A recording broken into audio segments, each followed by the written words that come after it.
Hello and it's me Srijita. So এই যে already আমরা হোটেল সোনালিতে পৌঁছে গেছি। পুরীর এটা ফার্স্ট দিনেরই ভিডিও বলতে পারো। ফার্স্ট দিন তো সেদিনকার ট্রেন দিয়ে নামলাম 4টের সময়, অ্যান্ড দেন তারপরে আমরা এই হোটেলে পৌঁছে গেছি অলরেডি।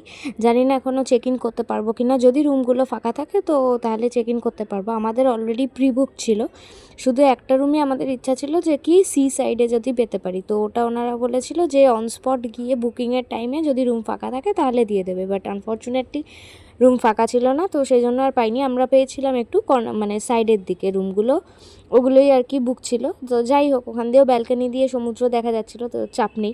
আর বেশিরভাগই তো ঘুরতে বেরোবো, রুমে আর কতক্ষণ থাকবো, রুমে তো শুধু রেস্টই করবো। তো যতক্ষণ সব মা বাবার ওখানে রুমের সব ফর্ম্যালিটিস করছিল, তো আমি, কণা, জুই আর আমার বাবা চারজন আমরা অলরেডি দেখো সি বিচে চলে এসেছি সানরাইজ দেখার জন্য। আজকে তো অলরেডি সকাল দিয়ে জেগেই ছিলাম, তো ভাবলাম সানরাইজ দেখে যাই, কিন্তু আমাদের যা কপাল সেদিনকার কুয়াশার জন্য সানরাইজ দেখাই যায়নি।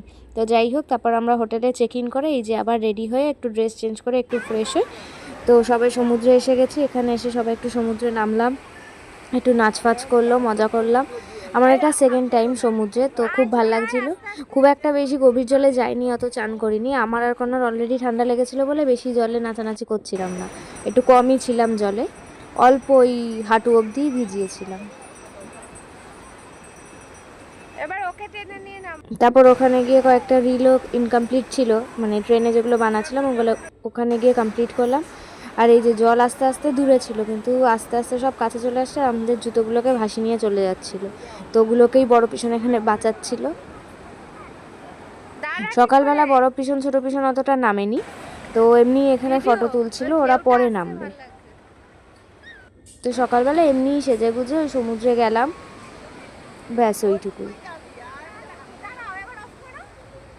আসলে সবাই খুব এক্সাইটেড ছিল, সবাই অনেক দিন পর সমুদ্রে গেছে, তো সেই জন্য মানে সবাইকে দেখেই বুঝতে পারছে একদম জলে নেমে সব খুব মজা একদম।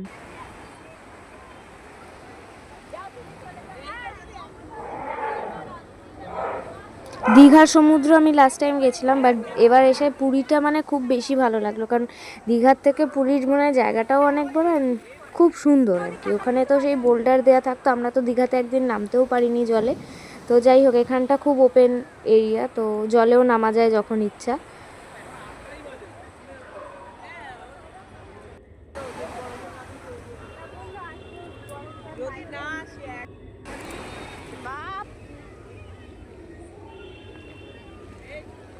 মেনলি আমরা জলে কেউই খুব একটা স্নান করিনি, শুধু মা বাবা, বড় পিছন আর ছোটো পিছনই নেমেছিল, মানে জলে একদম রিয়েল স্নান করার মতো ওরা চারজনেই চান করেছিল। আমি, কণা, জুই, পিসি, ওরা ওই পাই ডুবিয়েছিলাম, একটু নাচানাচি করলাম, ফটো তুললাম, ব্যাস।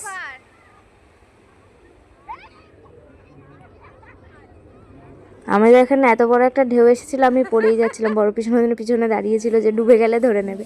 তো যাই হোক, অনেক মজা করা হয়েছে, করতে করতে অনেক খিদেও পেয়ে গেছে, তো আমরা এই যে সং অফ বেঙ্গল রেস্টুরেন্টে এসে গেছি, এখানে একটু ব্রেকফাস্ট করে নেবো।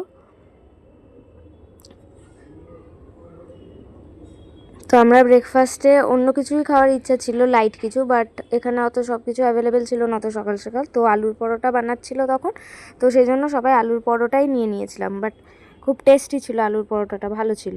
বাবা আর আসেনি, বাবার রুমেই ছিল, বাবার জন্য পার্সেল নিয়ে গেছিলাম। তো পরে মা বাবা, বড় পিছন ছোট পিছন আবার সমুদ্রে নেমেছিল ব্রেকফাস্টের পর, তখন আর আমরা অত সবাই আসিনি, আমি শুধু গেছিলাম ওদের একটু ফটো ভিডিও তুলে দেওয়ার জন্য। তো এই যে বললাম না, মা বড় পিছনটা আরও দূরে, মাও এই সামনের দিকে সাঁতার ফাটার কাটছে, মানে এই চারজন আর কি পুরো জলে নেমে ভালোভাবে সাঁতার করেছে, মজা করেছে। মায়ের তো সেদিনকার মাথায় ফাতায় বালি, মানে একদম কিচকিচ হয়ে গেছিলো, বাড়ি এসে সেই শ্যাম্পু করতে হলো, আবার ভালোভাবে চান করতে হলো। আর তার মধ্যে একটা কাণ্ড হয়েছিল, আমার বাবা যে সমুদ্রে নেমেছিল, বাট বাবার মনেই ছিল না যে তার পকেটে একটা প্রায় পুরো টাকা, মানে অনেক টাকা ছিল। বাবার রুমে এসে পরে প্যান্ট খুলতে যাওয়ার সময় তখন দেখলো পকেটে হাত দিয়েছে, এতগুলো টাকা ছিল। একদিকে সেভ হয়ে গেছে, কারণ মানে হাফ প্যান্ট পরেছিল, সেটাতে চেন দেওয়া ছিল, সেই জন্য টাকাগুলো আর কি সমুদ্র নিয়ে যায়নি, বাবাকেই আবার ফেরত দিয়ে গেছে। তো যাই হোক, এখানে আবার আমরা লাঞ্চের জন্য চলে এসেছিলাম, লাঞ্চের জন্য আর সং অফ বেঙ্গলে যাইনি, আমরা যেই সোনালি হোটেলে ছিলাম ওটারই মানে নিচেই ভুড়িভোজ বলে রেস্টুরেন্টটা ছিল, তো ভাবলাম ওখানেই ট্রাই করা যাক লাঞ্চটা। তো টু বি অনেস্ট, ঠিক আছে, বাজেট ফ্রেন্ডলি হতে পারে, বাট খাওয়ার কোয়ালিটি আমার একদমই ভালো লাগেনি। রেটিং দিতে হলে 5-এর মধ্যে 2 কি 3 দেবো। তো যাই হোক, এই যে লাঞ্চ করে এসে বাড়িতে এসে সবাই একটু রেস্ট করে নিয়ে আমাদের কথা ছিল 4টের সময় বেরোবো, গোল্ডেন সি বিচ যাবো একটু সানসেট দেখার জন্য। বাট সেদিনকার সবাই এতই টায়ার্ড ছিল, কেউই আর ওরম 4টের মধ্যে উঠতে পারেনি। বেরোতে বেরোতে আমাদের প্রায় 5টা বেজে গেছিলো। তারপরে গোল্ডেন সি বিচে গিয়ে দেখলাম যে আবার ওখানে টিকিট কাটার ফর্মালিটি আছে, তো টিকিটের লাইনে দাঁড়ানো, ওই করে ঢুকতে ঢুকতে সানসেট হয়ে নাইট হয়ে গেছে প্রায়।